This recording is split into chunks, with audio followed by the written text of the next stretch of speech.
Good morning, guys. This is my July budget update and my July budget report card. It was a pretty good month. It wasn't, as good as months in the past, but it was pretty decent. As you know, I was doing a side hustle challenge, so we're going to talk about that in a little bit. But as always, my income is blocked out. And then for side hustle, I had several different items, a lot of little ones that added up, which is awesome. And that's a lot of, big thing about side hustle is they add up over time. These little jobs, you don't think much of them, but when you add them all up, you're like, oh, that's a few $100s.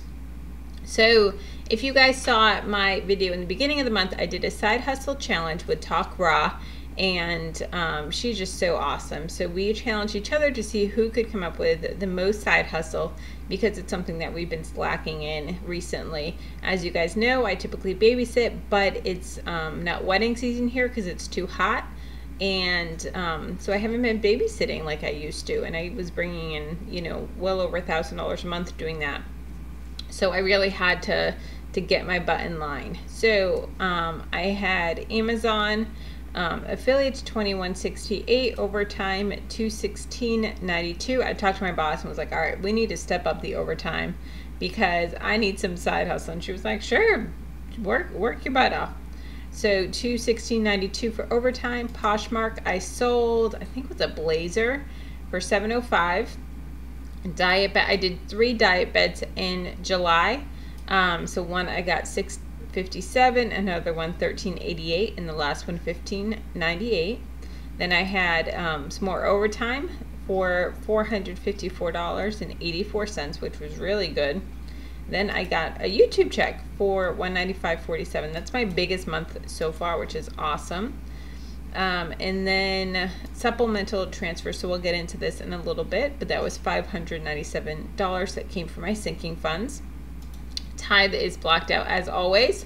Rent was the same at $1,100. That is the last month that I am staying that low, which sucks, but it is what it is, because I am moving this weekend.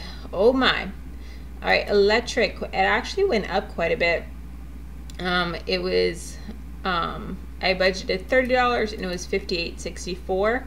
I have to keep my AC at 78 in the summer just because of mold in Florida, and because of that it went up. This was the first real month that I had to really keep it on all the time.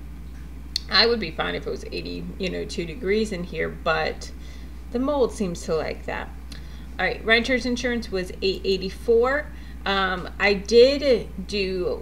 I had to transfer my renter's insurance, and when I did that to the new address, I asked if they had any discounts if you pay all at the same time, and it was like saving like $34 if you did it for the whole year. So next month you're going to see that reflected.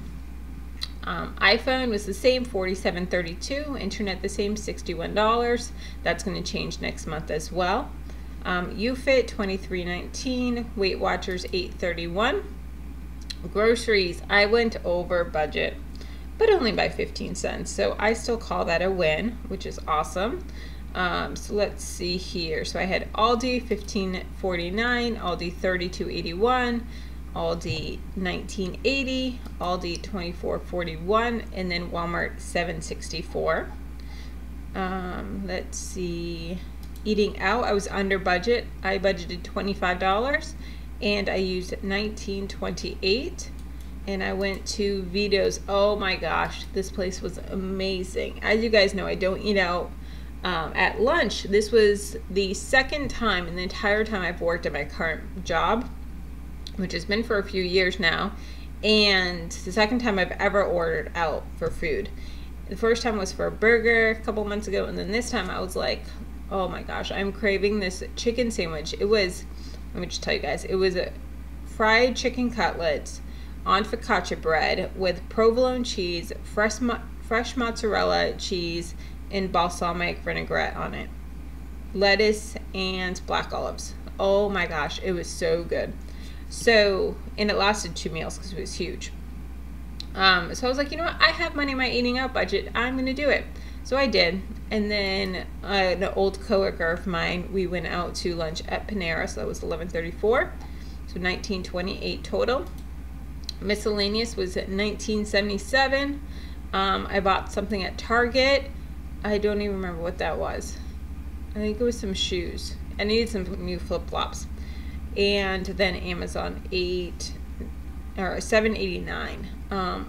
Oh, that was the shower curtain for the new place. Eating out, miscellaneous was $19.77. We just did that one. Gas was $73.66, a little bit higher, but as you guys know, I was doing boot camp, which is adding quite a bit longer commute. It's about a half hour each way extra a day, so an hour extra of driving. So I did have to go over a little bit for that. So Cumberland Farms $14.88, Cumberland $18.78, Citco $20, and then Cumberland Farms $20. And let's see. All right, so that is everything there. These all here, with the exclusion of Burn Boot Camp, is all for the sinking funds. So invitation supplies, that was like ribbon and different things like that. And that was $34.27, so that came out of the wedding fund. Apartment application, that was $400. That came out of the moving fund. Burn Boot Camp, that was like I told you guys, it was a special that they went $21 for 21 days, and I'm so glad I did it. It was a lot of fun, and it's ending this weekend, which I'm bummed about. PMC, it's called the Pan Mass Challenge, and it's a bike ride from Sturbridge, Massachusetts, where I grew up, and then it goes all the way down to Providencetown in Cape Cod, the tip of the Cape. And so it was a donation for $35, and then the fees for one of my friends that's riding in it. And then so that came out of the gifts fund. And then Marshall's, this was those two shirts that I bought that I told you guys about. That was the first time that I bought a shirt for myself in a year and a half. Last year, Jamie and I did a no shirt challenge that we went the entire year of 2016 without buying a shirt because his closet is so full of shirts. Like, you open it, looks like Express store. It's ridiculous with all the button downs of every color, pattern, everything. And I have plenty of shirts, so I don't need it. So I was like, let's do a challenge because his spending habits were getting out of hand. And so we kept it. And he's bought a couple shirts this year, but this was the first time that I've ever bought a shirt since January 2016.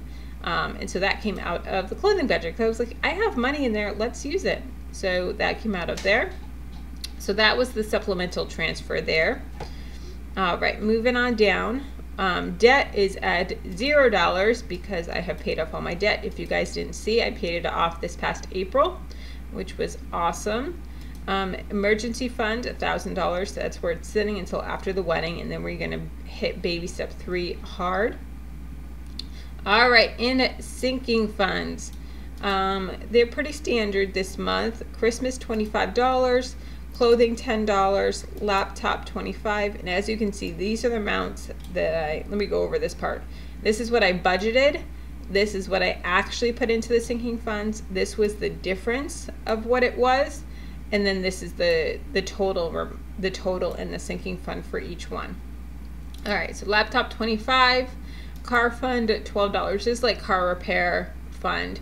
We're gonna be beefing this up because it's gonna become car replace fund. Moving fund $150.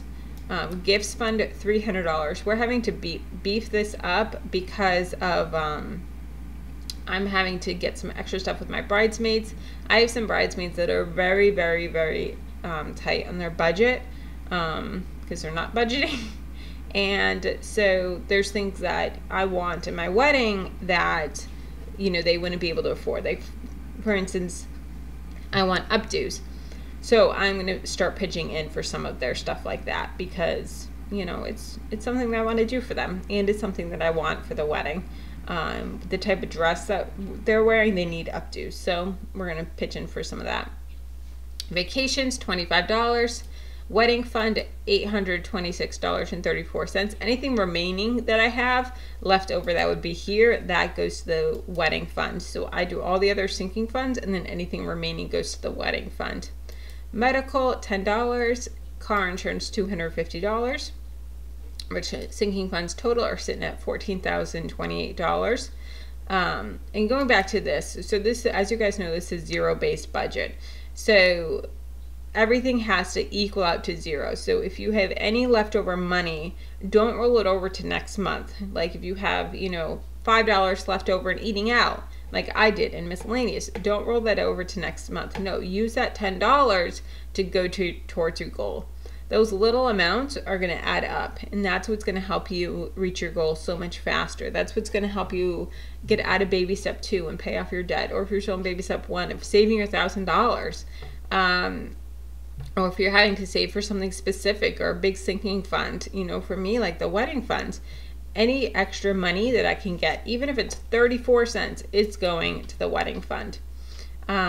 So right now the wedding fund is sitting at $10,737.62.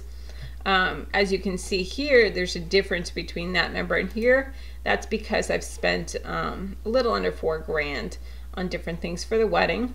So here you can see everything that I've saved so far. So for quite a bit, I was able to put over $1,000 to the wedding fund, but I've had to save for some other stuff now, like moving and gifts and different things like that. So this is where we're sitting right now. $14,560 is what I have saved. And then Jamie's parents are also contributing, and Jamie is contributing as well. Moving fund, I've gotten some questions of why I'm still contributing to the moving fund, even after, you know, we're moved in and stuff, and, you know, the deposits are paid. Jamie actually paid for the deposits, so that is not coming out of the moving fund, but we're going to need stuff when we get there. We're going to need, you know, extra shower curtains. We're going to need little things like this, extra cleaning, and, you know, I think I'm going to get a new cat litter box and different things like that. So that's all going to come out of this moving fund, is those new things that we're going to need for the apartment.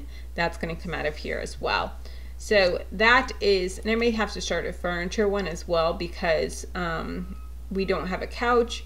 We are upgrading to a king size bed, so we're going to have to start saving for that. And we've decided that any wedding money that comes in, wedding gift money, not, wedding gift money, that's going to go to the furniture that we're going to get in the beginning until that's bought. So that is my July budget. Let me know your wins, your fails, guys, how you are doing. If you have any questions with this budget, if you want to make this budget yourself, there's a tutorial.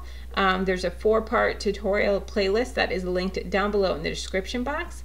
All right, guys, and I will talk to you later. Bye.